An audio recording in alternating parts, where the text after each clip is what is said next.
Track day season is well and truly open now, and we've got a fair bit of work to get done to this Civic Type R. Welcome back to another video. We're joined today in the workshop with this white FK8. This car we've seen previously where we fitted a Dream roll cage, we've got the Recaro seats and a few other bolt-ons underneath the bonnet. But today we're going to be looking at the brakes. We've got a set of the AP Racing big brake kits to go on the front, as well as Ballade Sports rear brake kits. A few of the other parts that we're going to be fitting to the car while it's in with us this week. So we've got a PRL P700 Turbo, so going to be touching on some of the fueling of the car. So we've got the DW in-tank fuel pump, also Xtreme-DI 1400cc injectors. Now this is all in preparation for when the customer goes for his engine build later on this year.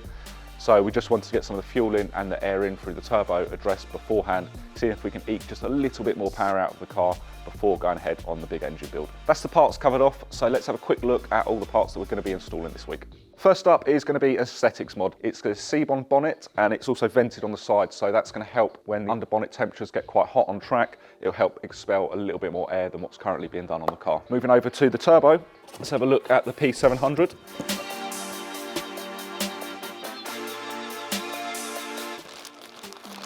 So looking over the turbo, we can see it looks fairly familiar, very similar to the MHIs and other turbos that we would have been fitting to Civics already, although this one's a lot more beefier than what we're used to. So we've got a lot bigger impeller, both sides of the turbo, as well as a lot more volume going through the turbo itself. It also combined with a stronger cartridge, which will aid a lot more lubrication through the turbo, keeping it nice and free. Keeping it nice and free, it means that it will spool up quite quickly and deliver a lot harder punch. So looking over the brake kit then, we've gone for J-hooks on the front and the rear, so it'll be a nice matching symmetrical design and relatively similar in size. On the fronts, we're going to be removing the standard Brembo calipers and fitting the CP9660 AP calipers.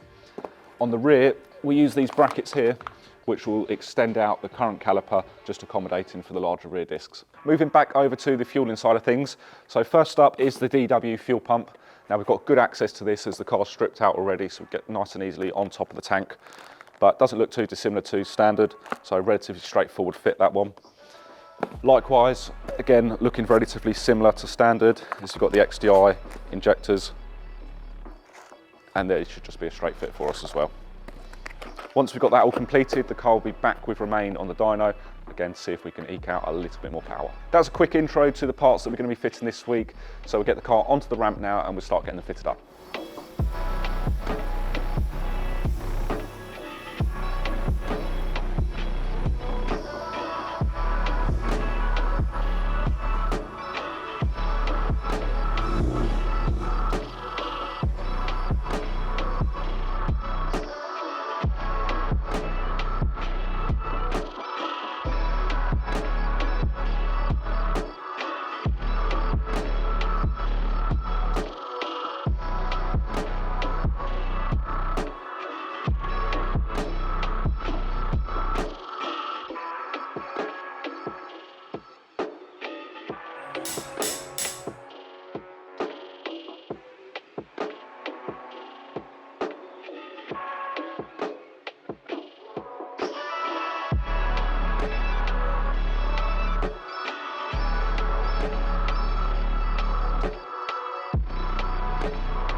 All the fitting's been carried out now, so we've got the new PRL P700 Turbo along with the injectors and the fuel pump that's been fitted to the car.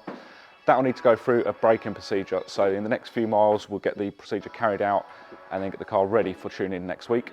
We've also had the brakes fitted, which I think you'll agree they look phenomenal, but not only do they look good, they're actually going to perform amazingly. If anybody that you know has tried a set of the APs, they will vouch for the performance of these brakes, not only on track, but they're also very good for the road. We also match the rear with the Ballade Sports J-hooks rear discs as well, so together it's going to be a great performance increase, not only on braking, but in engine performance too. And not forgetting the carbon bonnet. Obviously this has been fitted to help with cooling of the engine, so we're going to be ditching the under bonnet trims that go around the sides, again to help extract a little bit more air out of the engine.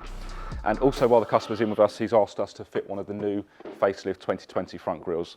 They have a wider area which is going to give more air into the radiator, again helping with cooling while the car's being driven hard on track. If you're interested in any of the products that we've been fitting to the FK8 this week, all the links will be in the description below. If you haven't already, give the video a like, hit the subscribe button, and feel free to leave a comment below.